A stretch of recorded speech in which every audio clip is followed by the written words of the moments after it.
ఒకసారి ఒక అబ్బాయి వాళ్ళ నాన్నని ఇలా అడిగాడు, నాన్న నా లైఫ్కి ఎంత వాల్యూ ఉంది అని. అప్పుడు వాళ్ళ నాన్న అన్నారు, ఒకవేళ నువ్వు నిజంగానే నీ లైఫ్కి వాల్యూ తెలుసుకోవాలనుకుంటే నేను నీకు ఒక రాయి ఇస్తా. ఈ రంగురాయి తీసుకొని మార్కెట్కి వెళ్ళు అండ్ ఎవరైనా దీని ప్రైజ్ అడిగితే ఏం చెప్పుకో, నీ 2000 చూపించు. వాళ్ళ నాన్న చెప్పినట్టే అబ్బాయి మార్కెట్కి వెళ్ళి కొంచెం టైం అక్కడే కూర్చొని ఉన్నాడు. కొంతసేపటి తర్వాత ఒక పెద్దవాడు తన దగ్గరకు వచ్చింది. ఆ రాయి ప్రైజ్ ఎంత అని అడిగింది. ఆ అబ్బాయి సైలెంట్గా ఉన్నాడు. తను ఏం మాట్లాడకుండా తన 2000 చూపించాడు. అప్పుడు ఆ పెద్దవాడ 200 రూపాయల, సరే నేను ఈ రాయిని నీ నుంచి కొనుక్కుంటానని చెప్పింది. ఆ అబ్బాయి ఒక్కసారిగా షాక్ అయ్యాడు. ఒక రాయి విలువ 200 రూపాయల? ఎందుకంటే రాళ్ళు ఎక్కడైనా దొరుకుతాయి, కానీ వాటి విలువ 200 రూపాయల. తను వెంటనే వాళ్ళ నాన్న దగ్గరికి వెళ్ళి ఇలా అన్నాడు, నాన్న నాకు మార్కెట్లో ఒక పెద్దవాడు కలిసింది అండ్ ఈ రాయికి 200 రూపాయలు ఇవ్వడానికి సిద్ధంగా ఉంది.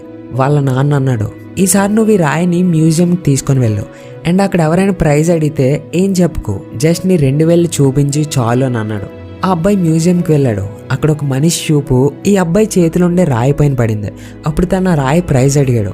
ఆ అబ్బాయి ఏం మాట్లాడకుండా తన 2000 చూపించాడు. అప్పుడు ఆ మనిషి 20,000 రూపాయల, సరే నేను ఈ రాయి కోసం నీకు 20,000 రూపాయలు ఇవ్వడానికి సిద్ధంగా ఉన్నాను, ఈ రాయిని నాకు ఇచ్చేసే అన్నాడు. ఆ అబ్బాయి మళ్ళీ షాక్ అయ్యాడు.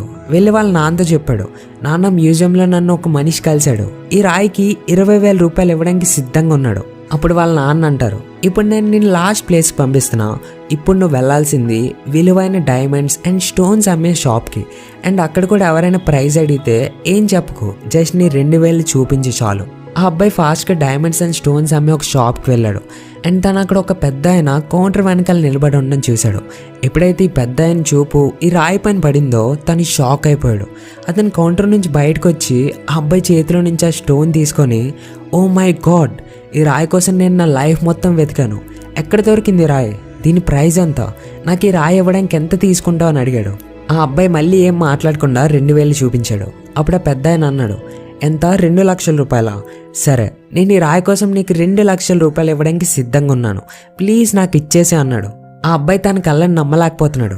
వెంటనే తను వాళ్ళ నాన్న దగ్గరికి వెళ్ళి ఈ విషయం చెప్పాడు, నాన్న ఒక పెద్ద ఆయన దీనికి 2 లక్షల రూపాయలు ఇవ్వడానికి కూడా సిద్ధంగా ఉన్నాడు అని. అప్పుడు వాళ్ళ నాన్న నవ్వుతూ ఇలా అన్నాడు, ఇప్పుడు అర్థమైందా నీ లైఫ్ వాల్యూ? నీ లైఫ్ వాల్యూ అనేది నిన్ను నువ్వు ఎక్కడ ఉంచుతావు అనే దానిపైన డిపెండ్ అవుతుంది. ఇది నువ్వే డిసైడ్ అవ్వాలి. నువ్వు 200 రూపాయలు రాయిగా అవ్వాలనుకుంటున్నావా, లేదంటే 2 లక్షల రూపాయలు రాయిగా అవ్వాలనుకుంటున్నావా? ఫ్రెండ్స్, లైఫ్లో మిమ్మల్ని ఇష్టపడే వాళ్ళు చాలామంది ఉంటారు, వాళ్ళకి మీరన్నీ. అండ్ ఇంకొందరు ఎలా ఉంటారంటే మిమ్మల్ని కేవలం ఒక వస్తువులా వాడుకుంటారు, వాళ్ళకి మీరేం car. Me worth and value ఎప్పుడు కూడా వేరే వాళ్ళు మిమ్మల్ని ఎలా ట్రీట్ చేస్తున్నారు అన్న దాని మీద డిపెండ్ అవ్వదు. మీ ట్రూ వర్త్ ఎంత అనేది మీ పైన డిపెండ్ అవుతుంది. ఈ స్టోరీలో 200 రూపాయలకి అడిగిన పెద్దవాడికి ఆ రాయి విలువేంటో తెలీదు, కానీ 2 లక్షల రూపాయలకి అడిగిన వ్యక్తికి ఆ రాయి అసలైన విలువేంటో చాలా బాగా తెలుసు. సో మీ విలువేంటో తెలుసుకోండి, తెలిసేలా చేయండి, ఎప్పుడు తక్కువ కమ్ముడిపోవద్దు. అండ్ మీ విలువేంటో తెలియని వాళ్ళ దగ్గర ఉంటూ మీ టైంని వేస్ట్ చేసుకోవద్దు. అది రిలేషన్షిప్లో అయినా, జాబ్లో అయినా, ఎక్కడైనా.